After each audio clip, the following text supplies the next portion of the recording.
Hello friends, कैसे हैं आप? तो मेरा नाम प्रणय मेश्राम है और आज हम पढ़ने वाले एक बहुत इंपॉर्टेंट आर्टिकल। देखो, बेसिकली क्या हुआ कुछ दिन पहले। अब क्या होता है, देखो, आईएमएफ क्या बोलता है कि इंडिया का हो सकता है जो डेट है, इंडिया का जो कर्जा है, वह हो सकता है आने वाले समय में 100% ऑफ जीडीपी से भी ज्यादा हो जाए। ठीक है, तो बेसिकली यह कंटेक्स्ट, और इस कंटेक्स्ट में हमें ये सारी चीजें पढ़नी है कि एक्चुअली क्या हो रहा है। ठीक है, इसी कंटेक्स्ट में हम जानेंगे कि एफआरबीएम एक्ट क्या है, गवर्नमेंट क्या करेगी अब इस अपने कर्जे को कम करने के लिए। ठीक है, तो यह सारी चीजें हम इस आर्टिकल में समझेंगे। देखो, अब जैसे कि मैंने आपको कंटेक्स्ट बताया कि आईएमएफ ने क्या बोला। आईएमएफ, आई होप सबको पता होगा, इंटरनेशनल मॉनेटरी फंड।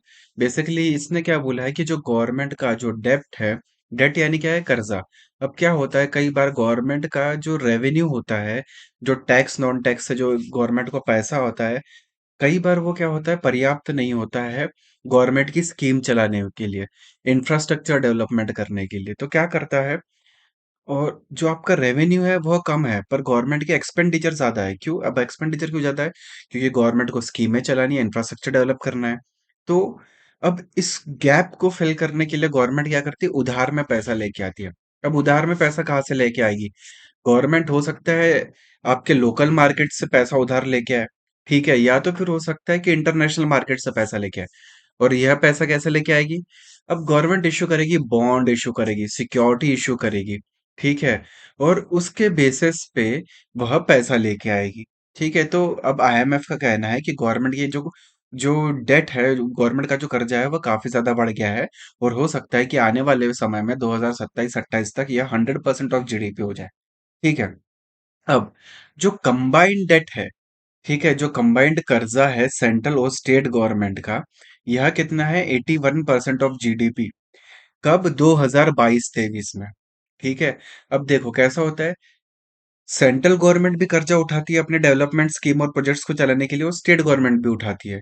तो जो कंबाइंड ऐसा जो डेट है, वह किस, उसमें कौन कौन आ गया, सेंट्रल गवर्नमेंट का भी डेट आ गया, स्टेट गवर्नमेंट का भी डेट आ गया। पर आपको याद रखना है कि सेंट्रल गवर्नमेंट का जो डेट होता है वो ज्यादा होता है as compare to state government.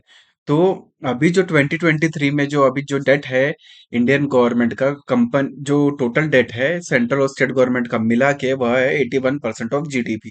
ठीक है, अब यही जो डेट था, ये जो कर्जा था, 2020-21 में था 88% ऑफ जीडीपी।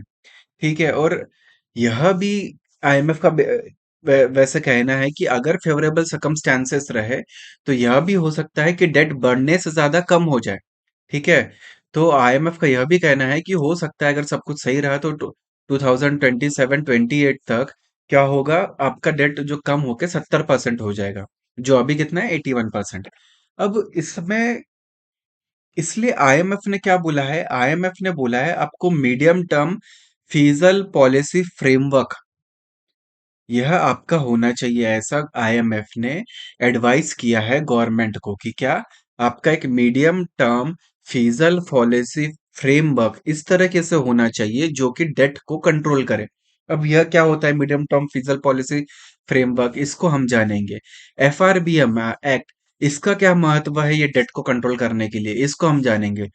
ठीक है, तो इससे क्या हो रहा है, आपका एक बहुत बड़ा टॉपिक इसमें कवर हो रहा है। अब देखो, एफआरबीएम एक्ट, इसका फुल फॉर्म क्या है, fiscal responsibility and the budget management act. ठीक है, और इसका एम क्या है, फीजल डिसिप्लिन लेके आना, एक बैलेंस बजट को प्रेजेंट करना। इसके अलावा क्या है, फीजल डेफिसिट को मैनेज करना और मैक्रो इकोनॉमिक स्टेबिलिटी लेके आना। अब हो सकता है लोगों को समझ में नहीं आ रहा है कि यानी क्या है, फिजल डिसिप्लिन क्या है, बैलेंस बजट क्या है, फिजल डेफिसिट को मैनेज करना क्या है, या मैक्रो इकोनॉमिक स्टेबिलिटी क्या है। तो आपको बस अभी के लिए ये जानना है, मैं हर एक चीज को डिटेल में बताऊंगा। एफआरबीएम एक्ट क्या क्या काम होता है, फिजल डिसिप्लिन लेके आना। फिजल डिसिप्लिन यानी देखो क्या है, गवर्नमेंट क्या है, अगर गवर्नमेंट के खर्चे ज्यादा है और रेवेन्यू कम है तो क्या करेगी गवर्नमेंट, उधार में पैसा लेके आएगी। ठीक है, पर हो सकता है कि वेस्टफुल एक्सपेंडिचर हो रहा हो। तो फीजल डिसिप्लिन यानी क्या होगा कि आपको वेस्टफुल एक्सपेंडिचर कम से कम करना है, और जो प्रोडक्टिव काम है सिर्फ उसी में आपको पैसा डालना है, उसी में एक्सपेंडिचर करना है। तो फीजल डिसिप्लिन का मतलब ये होता है।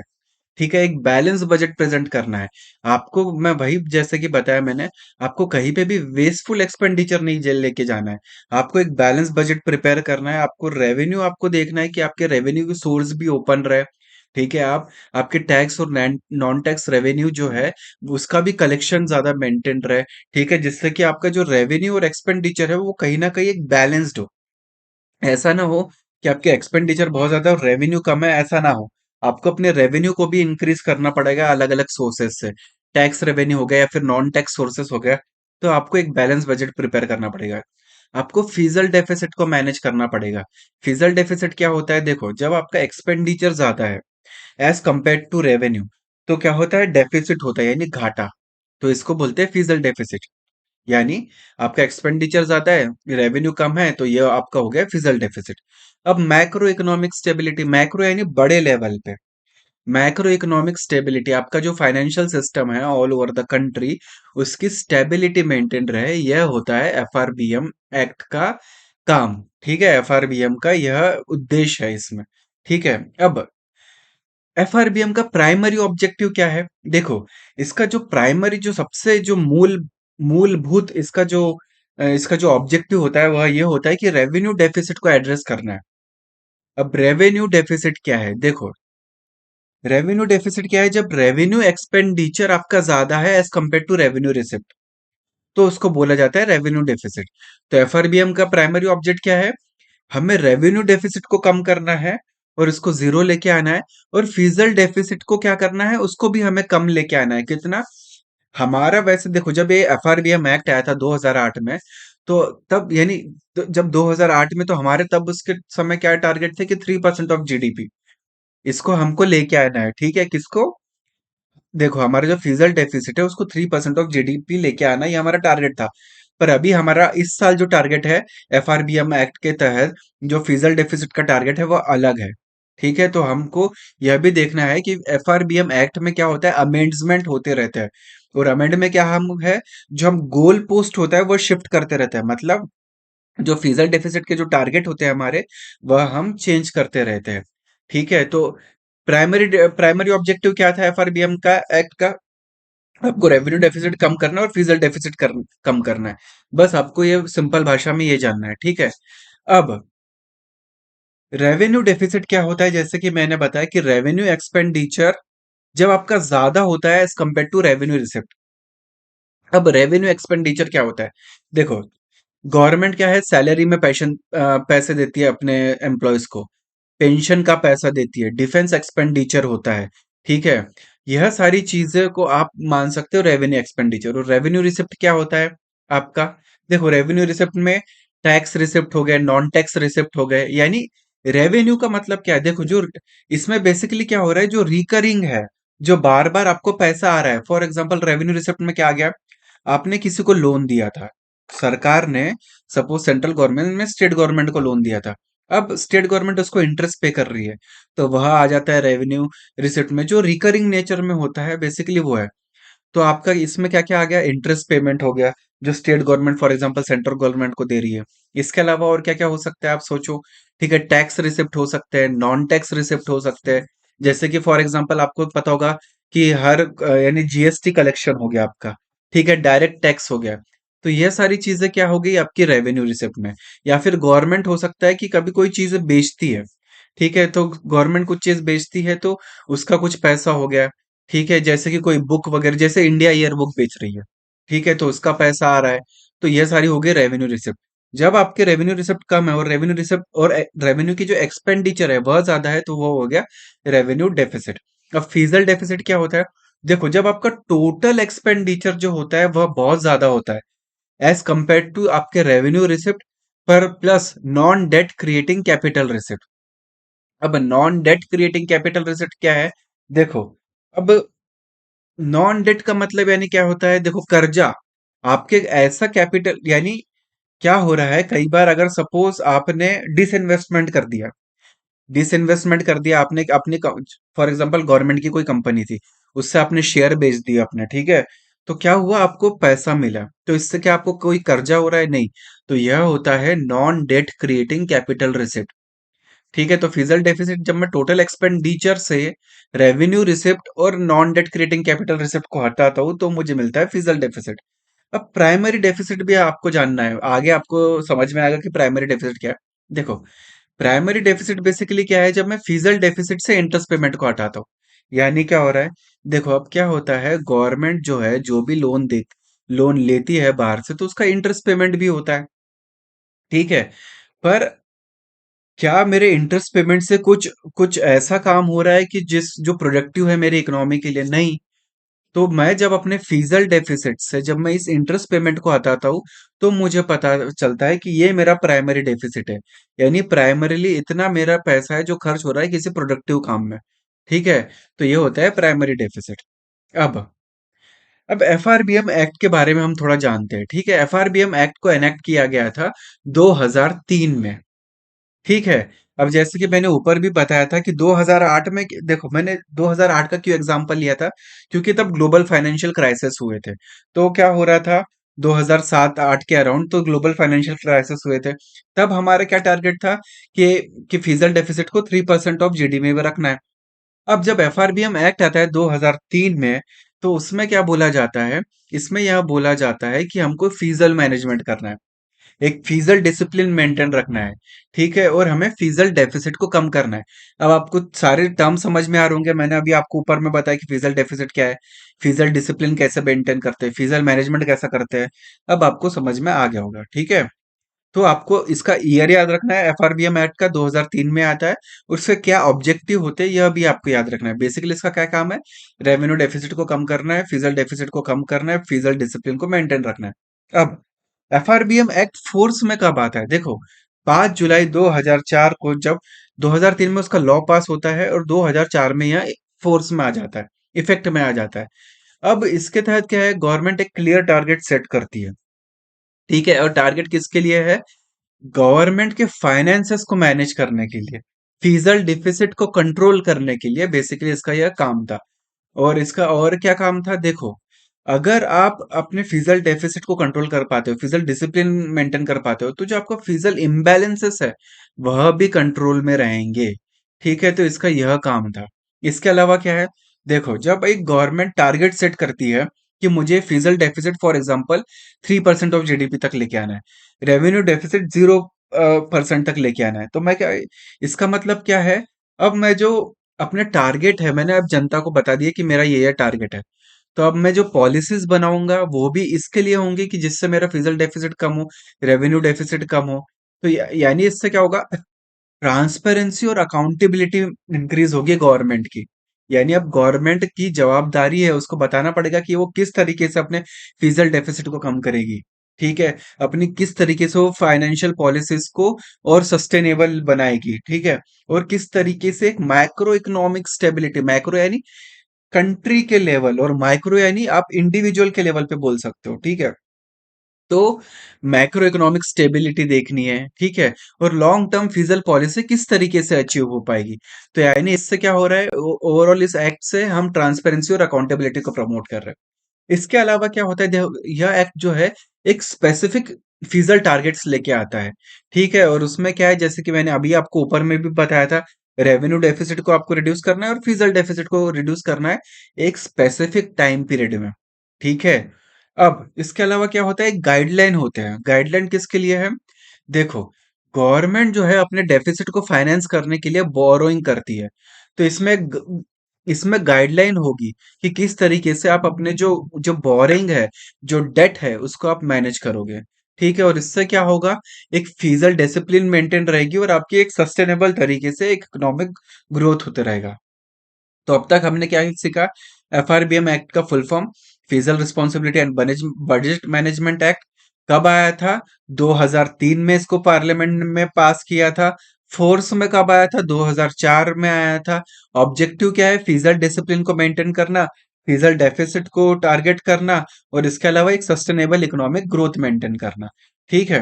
अब इसका कुछ क्या होता है, रिसेंट अमेंडमेंट भी आते हैं, तो वो भी मैं आपको बताता हूँ। ठीक है। अब नीड क्या है एफआरबीएम एक्ट की, देखो फीजल इम्बैलेंसेस, अब क्या होता है, हाई लेवल ऑफ फीजल डेफिसिट और रेवेन्यू डेफिसिट। ठीक है। अब क्या होता है, कई बार अगर गवर्नमेंट बहुत ज्यादा उधार में लेगा तो उसका फीजल डेफिसिट बढ़ जाएगा, उसका रेवेन्यू डेफिसिट बढ़ जाएगा। अब इससे क्या होगा, आप अपने डेफिसिट को फाइनेंस करने के लिए गवर्नमेंट बोरो करेंगी, ठीक है, पर हो सकता है जब बहुत ज्यादा बोरो करे तो आपकी इकोनॉमी में बहुत ज्यादा एडवर्स इफेक्ट हो जाए, जैसे कि इन्फ्लेशन हो जाएगा, आपके जो इंटरेस्ट रेट है वह भी वेरी करेंगे। आप बोलोगे कैसे? फॉर एग्जाम्पल, अब जैसे गवर्नमेंट बोरो करती है डोमेस्टिक मार्केट, गवर्नमेंट बैंकों से बोरो कर, फॉर एग्जांपल बैंकों को बोलती है गवर्नमेंट कि आप जो है हमारी सिक्योरिटीज खरीदो ताकि हम अपने फाइनेंस कर पाए अपने एक्सपेंडिचर को। तो इससे क्या होगा, गो- बहुत ज्यादा बैंकों का पैसा कहाँ पे जा रहा है, गवर्नमेंट के पास जा रहा है। तो अब बैंकों के पास ज्यादा पैसा नहीं है लोन करने के लिए, तो क्या होगा, धीरे धीरे मार्केट में इंटरेस्ट रेट बढ़ेंगे बैंकों के। तो इससे क्या होगा, इंटरेस्ट रेट वोलेटिलिटी होगी। इसके अलावा इन्फ्लेशन भी होगा। कैसे? जब गवर्नमेंट बोरो करेगी बहुत ज्यादा, तो फिर क्या करेगी, उसको कहीं ना कहीं स्पेंड करेगी स्कीम के द्वारा या तो इंफ्रास्ट्रक्चर के द्वारा। जब गवर्नमेंट स्पेंड करेगी, लोगों के हाथ में पैसा आएगा, वो ज्यादा स्पेंड करेंगे, पर गुड्स तो कम है, लोगों के हाथ में पैसा ज्यादा है, तो क्या होगा, धीरे धीरे वो चीजों के दाम महंगे हो गए, तो इससे क्या होगा, इन्फ्लेशन होगा। तो आई होप अभी आपको समझ में आ रहा होगा कि फिजल इम्बैलेंस कैसे हो रहा है, ठीक है। इसके अलावा पब्लिक डेट मैनेजमेंट, ठीक है। अब कैसा होता है, देखो, जब फिजल डेफिसिट, जब ये पब्लिक का जो डेट होता है, जो पब्लिक का जो कर्जा है, जब वो बढ़ता है, तो क्या होता है, यह एक कंसर्न बन जाता है गवर्नमेंट के लिए।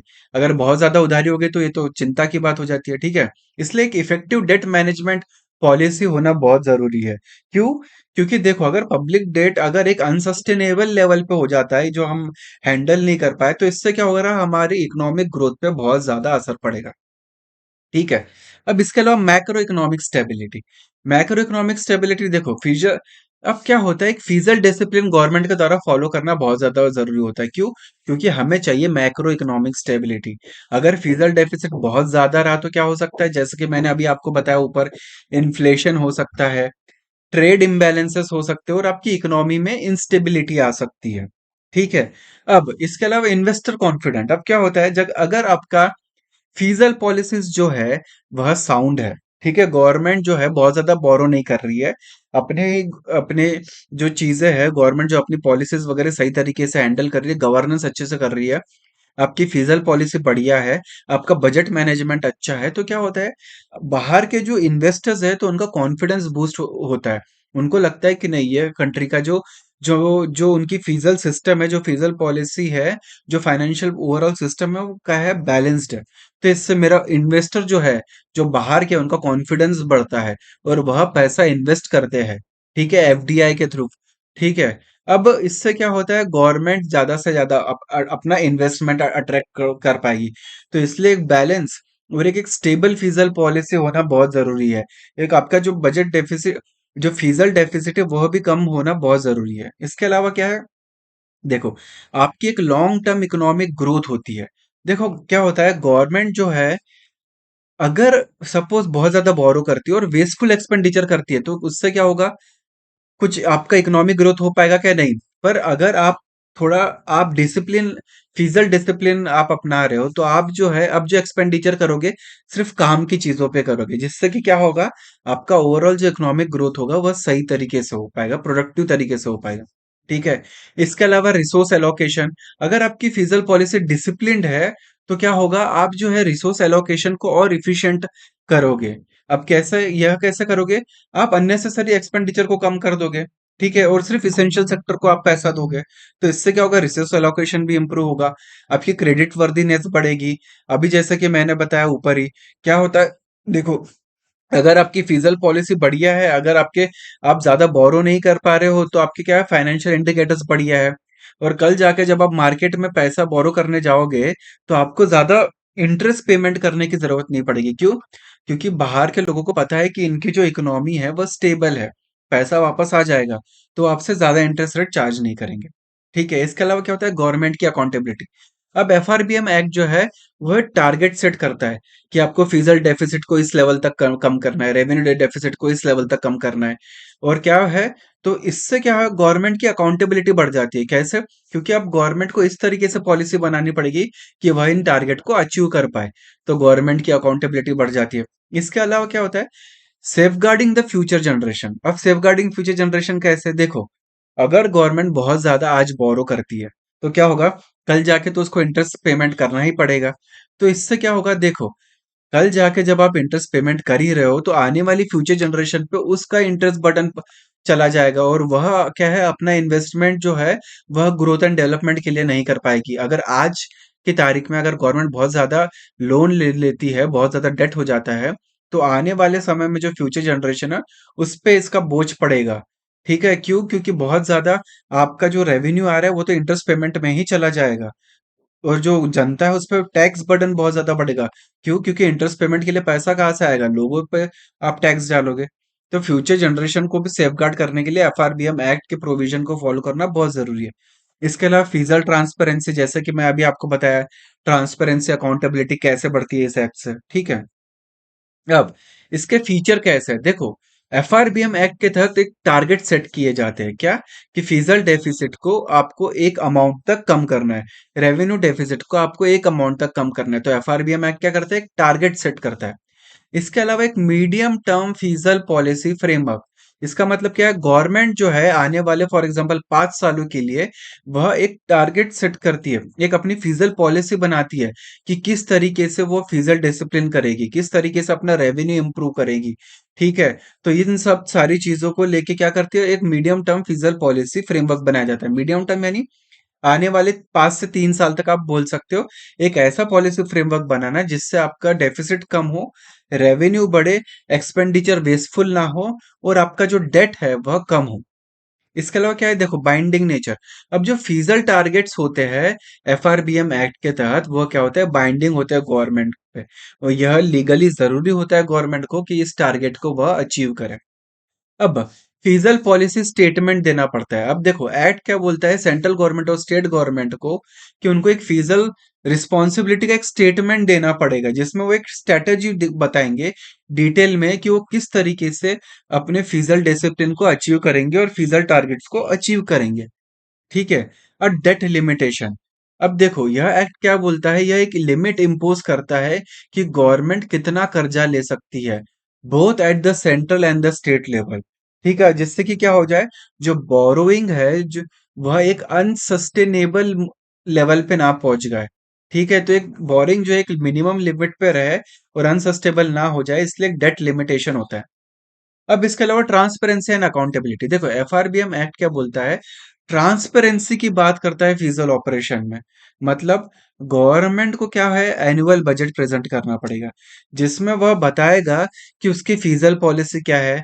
ठीक है, और वह बताएगा कि किस तरीके से वो फिजिकल डेफिसिट को टारगेट को अचीव करेगा, तो ट्रांसपेरेंसी अकाउंटेबिलिटी प्रमोट होगी। अब फिजिकल डेफिसिट रेवेन्यू डेफिसिट को कम करना है, ये मैं आपको बता चुका हूँ। इसके अलावा देखो जीरो रेवेन्यू डेफिसिट टारगेट।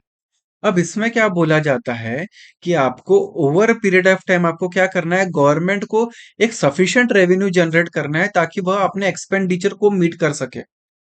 इसका मतलब क्या है देखो, रेवेन्यू डेफिसिट कब होता है? जब आपका रेवेन्यू एक्सपेंडिचर ज्यादा है as compare to revenue receipt. पर रेवेन्यू डेफिसिट को आप जीरो कब करोगे? जब मैं सफिशिएंट तरीके से अपना रेवेन्यू जनरेट कर सकूं ताकि मैं अपने खर्चे भी उसी रेवेन्यू से पूरे कर सकूं और मुझे बाहर से उधार ना मांगना पड़े। ठीक है, तो इस तरीके से मैं रेवेन्यू डेफिसिट को जीरो करने के हमारे टारगेट है। इसके अलावा क्या होता है देखो, ऑफ बजट ट्रांजैक्शन को भी क्या करना है, हमें दिखाना है ताकि ट्रांसपेरेंसी वगैरह बने। ठीक है, इसके अलावा क्या करना है, फीस देखो एक फीजल पॉलिसी स्टेटमेंट का क्या रोल क्या होता है? देखो फीजल पॉलिसी स्टेटमेंट क्या करती है, गवर्नमेंट जो है एनुअल बजट में अपने फीजल पॉलिसी रखती है, स्ट्रैटेजीज रखती है कि किस तरीके से वह अपने फीजल डेफिसिट टारगेट को अचीव करेगी। इसके अलावा क्या है, एक फीजल काउंसिल। अब देखो एक fiscal responsibility and budget management council establish की जाएगी। इस एक्ट के तहत क्या बोला जाता है, एक physical responsibility and budget management council को एक्स्टेब्लिश किया जाएगा। इसका काम क्या होगा, रिकमेंडेशन देना। ठीक है, और एक्सेस करना किस चीज को, देखो गवर्नमेंट जो है वह कंप्लाई कर पाए फिजिकल टारगेट को, यह भी जरूरी है। और physical responsibility and budget management council यह देखती है, वह अपने रिकमेंडेशन देती है, वह देखती है क्या गवर्नमेंट फिजिकल टारगेट को कंप्लाई कर पा रहा है या नहीं। अब इसके अलावा एक एस्केप क्लॉज भी है इस एफआरबीएम एक्ट में।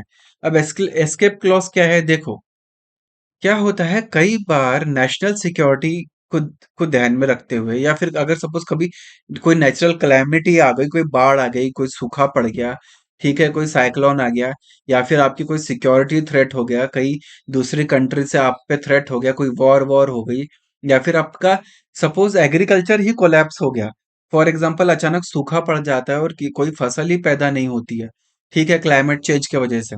तो इन सारी चीजों में क्या है, इस एक एस्केप क्लॉज है। अब एस्केप क्लॉज क्या है, बेसिकली देखो, एफआरबीएम एक्ट में टारगेट सेट किए जाते हैं कि आप जो है फिजिकल डेफिसिट को एक पर्टिकुलर अमाउंट से रिड्यूस करोगे। मतलब फॉर एग्जांपल आप फिजिकल डेफिसिट को 3% ऑफ जीडीपी तक ज्यादा से ज्यादा अलाउड है, उससे ज्यादा आप नहीं कर सकते हो। पर अगर अचानक कोई सिक्योरिटी का थ्रेट आ जाता है, या फिर कोई नेचुरल क्लैमिटी आ जाती है, या फिर कोई एग्रीकल्चरल इशू आ जाता है, तो यह अलाउ किया गया है कि आप फिजिकल डेफिसिट टारगेट को थोड़ा ब्रीच कर सकते हो। इसका मतलब क्या है, आप थोड़ा और बोरो कर सकते हो, ठीक है। और यह क्यों अलाउ किया जाता है, क्योंकि अगर आपका एग्रीकल्चर ही कोलैप्स हो रहा है, तो गवर्नमेंट को यह जरूरी हो जाएगा कि वह अब बाहर से चीजें इंपोर्ट करके लेके आए।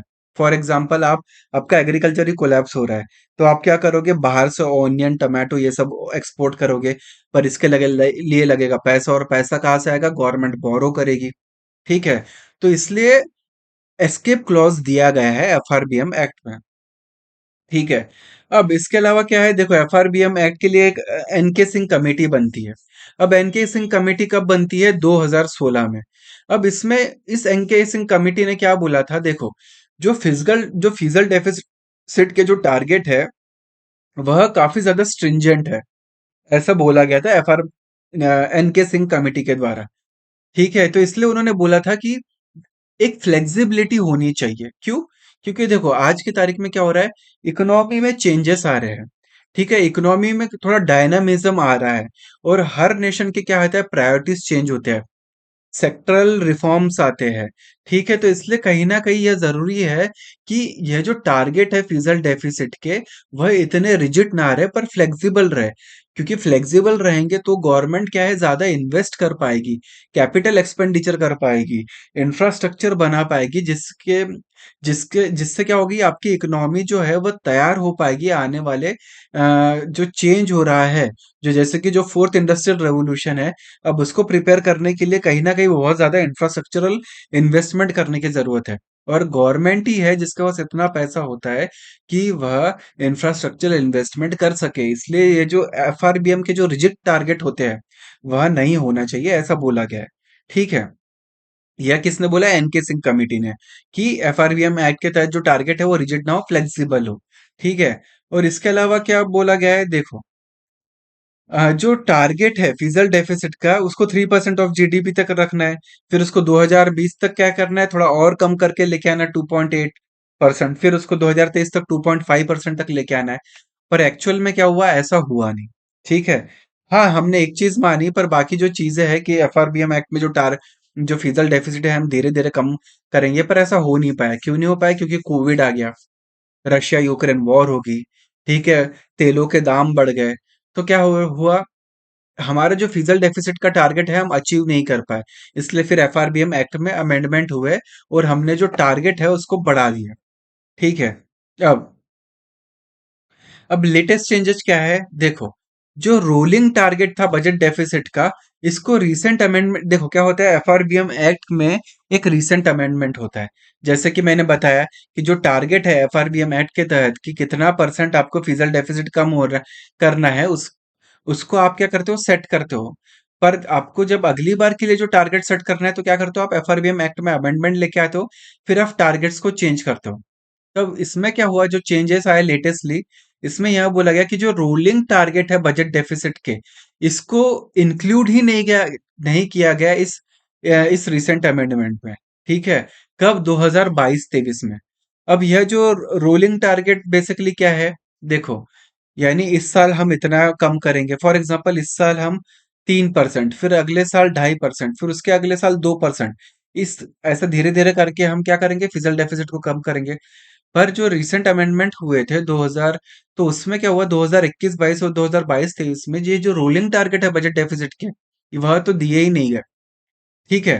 और जो फिजल डेफिसिट रिडक्शन गोल था 2025-26 के लिए, उसको कितना बोला गया कि 4.5% ऑफ जीडीपी। यानी फिजल डेफिसिट को हम 2025-26 में 4.5% ऑफ जीडीपी तक लेके आएंगे। तो अभी आपको समझ गया कि क्यों अमेंडमेंट जरूरी है। जैसे कि मैं ऊपर अब तक 3% ऑफ जीडीपी की बात कर रहा था, पर अभी यहाँ पे कितना है, 4.5% ऑफ जीडीपी। ठीक है, तो यह लेटेस्ट अमेंडमेंट में यह टारगेट रखेगा। इसके अलावा क्या बोला गया, बजट डेफिसिट को भी हमें कम करना है। बजट डेफिसिट यानी जब आपका एक्सपेंडिचर बहुत ज्यादा है, रेवेन्यू कम है, तो क्या हो जाता है, बजट डेफिसिट हो जाता है। तो बजट डेफिसिट को भी हमें 6.4% ऑफ जीडीपी तक लेके आना है। ठीक है, इसके अलावा रेवेन्यू शॉर्टफॉल जो है, उसको भी क्या करना है, कवर करना है। क्यों? क्योंकि रेवेन्यू शॉर्टफॉल हो सकता है आने वाले समय में। ऐसा बोला गया था 2022-23 में कि वो 3.8% ऑफ जीडीपी हो जाएगा। यानी इतने पैसे हमें को कम आएंगे, और इसलिए इतना क्या हमें करना पड़ेगा, इतना बोरो करके लेके आना पड़ेगा। ठीक है। अब इसके अलावा और क्या क्या बोला गया था, देखो प्राइमरी डेफिसिट ऑब्जेक्टिव। अब मैं आपको प्राइमरी डेफिसिट ऊपर बता चुका हूँ क्या क्या है। ठीक है। जब मैं फिजल डेफिसिट से इंटरेस्ट पेमेंट को हटा देता हूँ, तो वो मेरा बनता है प्राइमरी डेफिसिट। तो प्राइमरी डेफिसिट को क्या बोला गया था, 2022-23 तक 2.8% ऑफ जीडीपी तक मुझे लेके आना है। अब राइजिंग इंटरेस्ट पेमेंट, देखो क्या हो रहा है, जो हम गवर्नमेंट क्या करती है, हर साल अपने फिजल डेफिसिट को फाइनेंस करने के लिए बोरोइंग करती है। पर हर साल क्या हो रहा है, हम बोरो पे बोरो कर रहे हैं। तो जो हमारा बोरो का जो मनी है, जो हम उधार में लेके आ रहे हैं, वह पैसा बढ़ रहा है। यानी हमें इंटरेस्ट पेमेंट बढ़ रहा है। तो जो इंटरेस्ट पेमेंट है, जो 36% था 2011-12 में, वह आज बढ़ के हो गया है 43%। ठीक है। अब एफआरबीएम एक्ट के तहत कुछ मैंडेटरी प्रोविजन होते हैं जो करना ही करना है। जिसका मतलब क्या है, कुछ डॉक्यूमेंट होते हैं जो आपको पार्लियामेंट में प्रेजेंट करने पड़ते हैं एनुअली। अब कौन कौन से डॉक्यूमेंट, एक होता है medium term fizzle policy statement. अब यह क्या है, देखो यह एक लिमिट लेके आता है बजट डेफिसिट के लिए। यानी कितना है, देखो मीडियम टर्म यानी कि जैसे मैंने बताया 5 से 3 साल हो गए। ठीक है। तो मीडियम टर्म में आपकी फिजल पॉलिसी कैसी होनी चाहिए, इसके लिए हम एक medium term fizzle policy statement रखते हैं पार्लियामेंट में। यह एक लिमिट रखता है कि मेरी फिजल डेफिसिट, मेरा जो बजट डेफिसिट है, वह कितना होगा। तो उस पे एक लिमिट रखी जाती है। ठीक है। इसके अलावा कैसे मैं अपने टैक्स और नॉन टैक्स रेवेन्यू को बढ़ाऊंगा, तो यह सारी चीजें मैं medium term fizzle policy statement में बताता हूँ। कौन बताता है, गवर्नमेंट बताती है पार्लियामेंट में। इसके अलावा एक माइक्रो इकोनॉमिक फ्रेमवर्क स्टेटमेंट।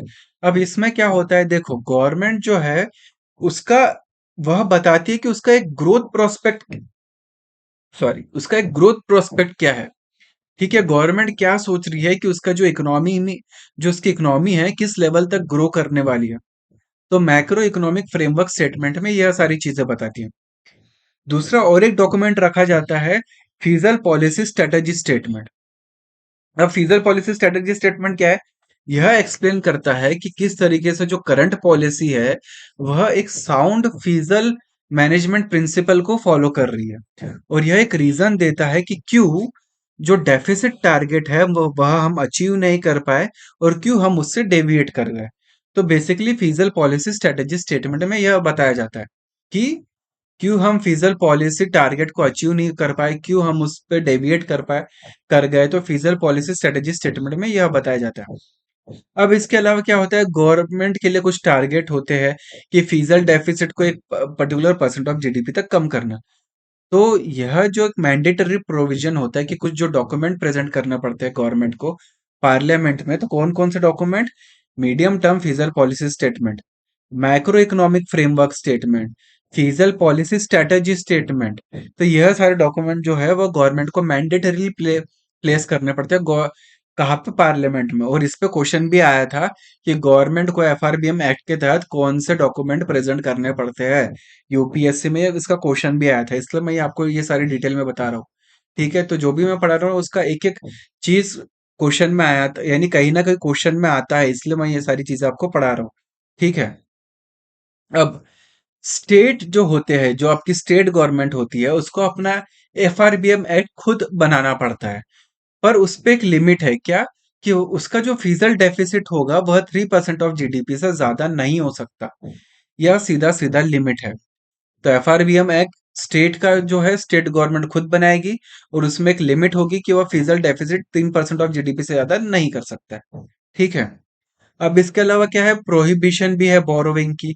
यानी जो गवर्नमेंट है वह रिजर्व बैंक ऑफ इंडिया के पास जाके ऐसा नहीं बोल सकता कि आप मुझे पैसे दे दो। ठीक है। यानी इसका मतलब क्या है, देखो, गवर्नमेंट को पैसा चाहिए तो वो बॉन्ड या सिक्योरिटी इशू करेगा। फिर वह कहाँ पे इशू करेगा, प्राइमरी मार्केट में। पर जो आरबीआई है वह प्राइमरी मार्केट से गवर्नमेंट के बॉन्ड सिक्योरिटी नहीं खरीद सकती है। ठीक है। इसका मतलब क्या होता है कि गवर्नमेंट ही खुद पैसा छाप के, सॉरी, आरबीआई ही खुद पैसा छाप के गवर्नमेंट को नहीं दे देगी। वह खुद प्राइमरी मार्केट में जाके उसके सिक्योरिटीज नहीं खरीदेगी। इसका मतलब इसलिए क्या होता है, तो यह कहीं ना कहीं फिजिकल डिसिप्लिन लेके आता है। ठीक है। यह प्रोहिबिट करता है गवर्नमेंट को कि वह रिजर्व बैंक ऑफ इंडिया से बोरो ना करे, ताकि जो मॉनेटरी पॉलिसी है वह इंडिपेंडेंट रहे फिजिकल पॉलिसी से। ठीक है। अब फिजिकल पॉलिसी और मॉनेटरी पॉलिसी में आपको आई होप फर्क पता होगा। मॉनेटरी पॉलिसी में क्या है, आप रेपो रेट को कंट्रोल करना चाहते हो, रिवर्स रेपो रेट को कंट्रोल करना चाहते हो, ओपन मार्केट ऑपरेशंस हो गए। ठीक है। यह सारी चीजें आती है जो आरबीआई देखता है मॉनेटरी पॉलिसी। और फिजिकल पॉलिसी कौन देखता है, गवर्नमेंट देखती है। यानी टैक्स कैसे बढ़ाना है, indirect tax, direct tax, disinvestment, ये वह सारी चीजें जो होती है, एक्सपेंडिचर कैसे देखना है, तो वह सारी चीजें आती है फिजिकल पॉलिसी में, जो कि गवर्नमेंट देखती है। ठीक है। अब medium term physical policy statement, अब इसको प्रेजेंट किया जाता है पार्लियामेंट में। कहाँ पे, अंडर सेक्शन 3। अब इसमें क्या बोला जाता है, देखो, physical responsibility budget management act 2004 जो 2003 में आया था, इसमें यह बोला गया था कि तीन, देखो, 3 ईयर रोलिंग टारगेट दिए जाएंगे। यानी क्या है, medium term physical policy statement में 3 ईयर के कुछ रोलिंग टारगेट सेट किए जाते हैं। किस किस के लिए, एक है फिजिकल डेफिसिट के लिए, एक है रेवेन्यू डेफिसिट के लिए, एक है इफेक्टिव रेवेन्यू डेफिसिट के लिए। ठीक है। एक टैक्स टू जीडीपी रेशियो है, और total outstanding debt as a percentage of GDP. यानी इन शॉर्ट मैं ये बता रहा हूँ कि मीडियम टर्म फिजिकल पॉलिसी जो होती है ना, जैसे कि मैंने अभी वो आपको बताया था कि 5 से 3 साल के लिए गवर्नमेंट एक पॉलिसी स्टेटमेंट बताती है कि किस तरीके से फिजिकल डेफिसिट वगैरह को कम करेगी। तो इस medium term physical policy statement में रोलिंग टारगेट होते हैं कि पहले साल में इतना कम करूंगा, दूसरे साल में इतना, तीसरे साल में इतना। तो medium term physical policy statement में 5 चीजों को ध्यान में देखा जाता है।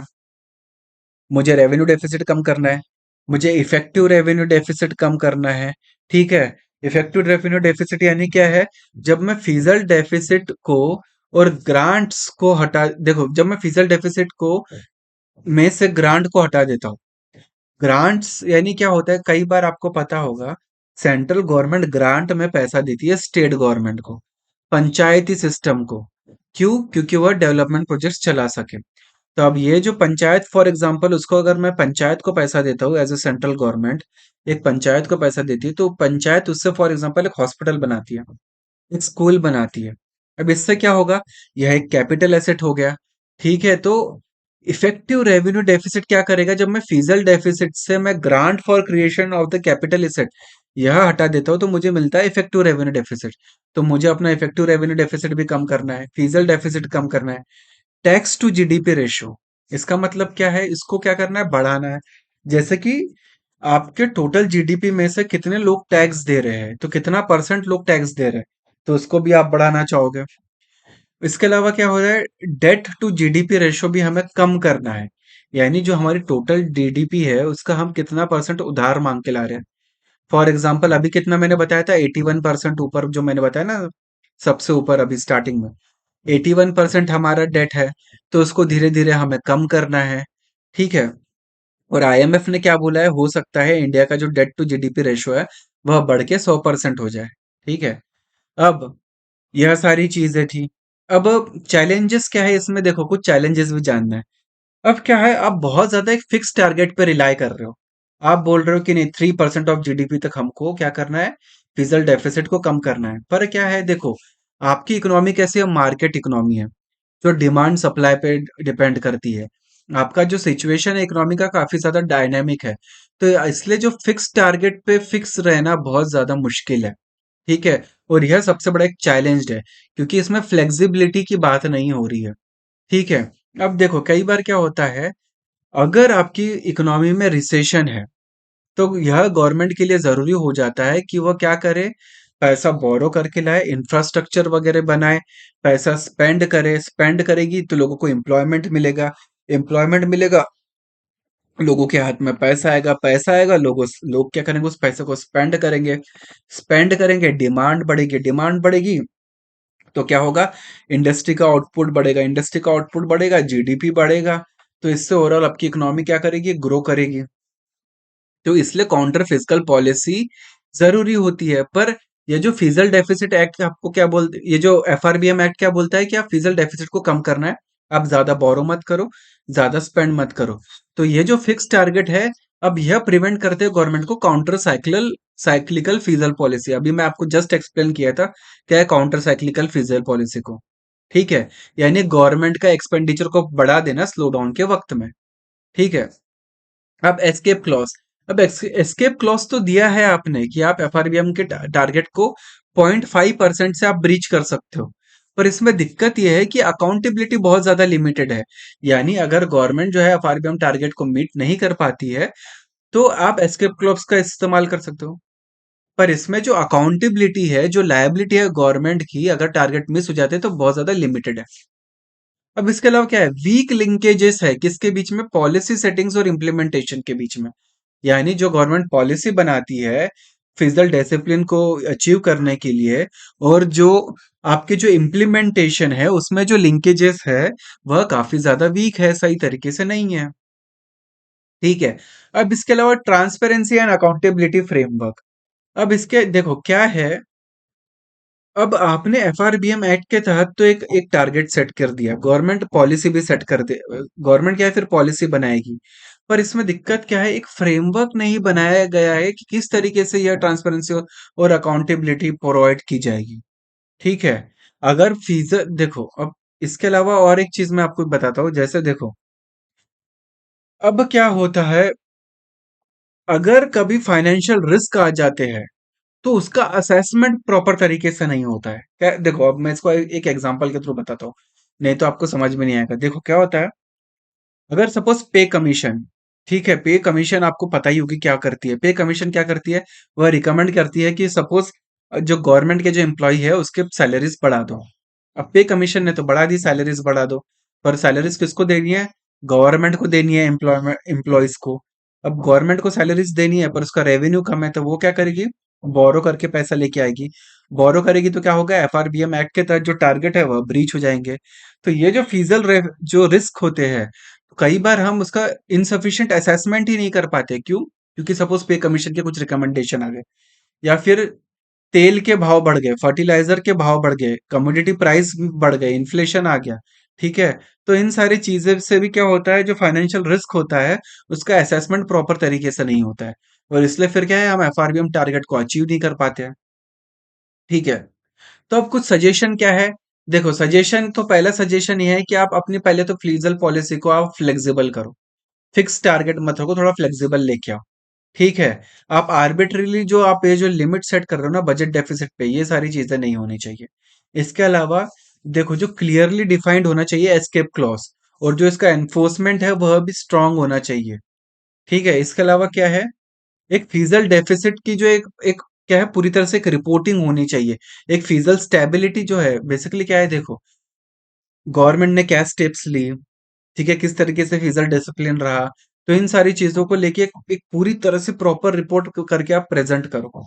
ठीक है, इसके अलावा क्या है, देखो गवर्नमेंट के जो अलग अलग टायर्स है, ठीक है, उसमें एक एक कोऑर्डिनेशन होना चाहिए। ठीक है, वह एक रिस्पॉन्सिबिलिटी शेयर करे ताकि क्या हो सके, फिजिकल डेफिसिट कम हो सके। ठीक है, तो यह सारी चीजें इस आर्टिकल में हमको जाननी थी। तो हम कंक्लूजन क्या बोल सकते हैं, अब यह टाइम आ गया है कि हमें फिजल जो रूल्स है, फिजल पॉलिसी के जो रूल्स है उसको फ्लेक्सिबल बनाने की जरूरत है। एक बैलेंस होना चाहिए फिजल डिसिप्लिन और एडाप्टेबिलिटी के बीच में। ठीक है, अब देखो जो मैंने अभी आपको ऊपर भी बताया था क्या क्वेश्चन पूछा गया था, देखो अब ये क्वेश्चन है जो 2018 में आया था यूपीएससी में। क्या क्वेश्चन था, fizzle responsibility and budget management review committee report ने क्या बोला है, इसने रिकमेंड किया है कि डेट टू जीडीपी रेशो जो है 60% होगा जनरल। ठीक है, 2023 में, जिसमें 40% जो होगा वो सेंटर के लिए होगा और 20% होगा स्टेट के लिए। यह पहला ऑप्शन। दूसरा ऑप्शन है सेंट्रल गवर्नमेंट की जो डोमेस्टिक लायबिलिटी है वह 21% ऑफ जीडीपी है as compare to the state जो 49% ऑफ जीडीपी। इसका मतलब क्या है? गवर्नमेंट का जो उधार है डोमेस्टिक मार्केट में वह 21% है और स्टेट गवर्नमेंट का जो उधार है डोमेस्टिक मार्केट में वह 49%। तो देखो, मैं मेरे को तो आगे जाने की जरूरत ही नहीं है क्योंकि सबसे बड़ी दिक्कत यह है। ये सेकंड स्टेटमेंट ऐसा है कि आपको पता होगा कि गवर्नमेंट, सेंट्रल गवर्नमेंट सबसे ज्यादा इंफ्रास्ट्रक्चर वगैरह में स्पेंड करती है, गवर्नमेंट स्कीम्स में बहुत ज्यादा स्पेंड करती है। तो गवर्नमेंट का जो लायबिलिटीज है, गवर्नमेंट का जो उधार है, वह हमेशा ज्यादा होगा as compare to state government. ठीक है। और आप पहले वाले स्टेटमेंट में भी देखोगे, यहाँ पे देखो क्या बोला गया है। Debt to GDP ratio central government का कितना 40%, स्टेट गवर्नमेंट का कितना 20%। तो इससे ही क्या समझ में आ रहा है कि गवर्नमेंट, सेंट्रल गवर्नमेंट की लायबिलिटी ज्यादा है एज कम्पेयर टू स्टेट। तो ये वाला ऑप्शन तो सेकंड वाला सरासर गलत है। अब इसके अलावा क्या है, कॉन्स्टिट्यूशन के हिसाब से यह मैंडेटरी है स्टेट के लिए कि वह सेंट्रल गवर्नमेंट को कंसेंट करे। क्यों? लोन उठाने के लिए। अगर स्टेट गवर्नमेंट जो है कोई, देखो अब इसमें बेसिकली क्या बोला गया है, मैं आपको सिंपल भाषा में बताता हूँ। अगर स्टेट गवर्नमेंट ने सेंट्रल गवर्नमेंट से पैसा उधार में लिया है, ठीक है। अब आगे भी क्या हो रहा है कि स्टेट गवर्नमेंट को और पैसा चाहिए उधार में, तो वह मार्केट में जाती है। पर दिक्कत क्या है, अगर उस ऑलरेडी स्टेट गवर्नमेंट ने सेंट्रल गवर्नमेंट से पैसा उठा के रखा है, तो उसको सेंट्रल गवर्नमेंट की परमिशन लेनी पड़ेगी स्टेट को, अगर वह मार्केट से और पैसा उधार लेना चाहती है तो। ठीक है। स्टेट गवर्नमेंट डायरेक्ट मार्केट से पैसा नहीं उठा पाएगी क्योंकि उसको सेंट्रल गवर्नमेंट की परमिशन लगेगी। क्यों लगेगी? क्योंकि स्टेट गवर्नमेंट सेंट्रल गवर्नमेंट से ऑलरेडी पैसा उधार में ले रखा है। ठीक है। तो यह भी स्टेटमेंट सही है, तो यानी पहला और तीसरा स्टेटमेंट सही है, दूसरा स्टेटमेंट गलत है। इसके अलावा एक मेंस का भी मैं आपको एक क्वेश्चन बता देता हूँ कि अब जो भी हमने पढ़े कि व्हाट इज एफआरबीएम एक्ट, उसके प्रोविजन क्या है फिजल कंसोलिडेशन से रिलेटेड। ठीक है, फिजल कंसोलिडेशन भी मैंने आपको बता दिया है। फिजल कंसोलिडेशन यानी क्या करना है, वेस्टफुल एक्सपेंडिचर कम करना है। ठीक है, तो आप फिजल कंसोलिडेशन कैसे करोगे एफआरबीएम एक्ट से, बेसिकली यह सारी चीजें इसमें बताई गई है। ठीक है। I hope you like this session, थोड़ा लंबा हो गया पर ये बहुत इंपॉर्टेंट सेशन था और बहुत लोगों तो समझ में भी नहीं आता है कि ये बेसिकली चीजें काम कैसे कर रही है। ठीक है। So thank you and have a nice day.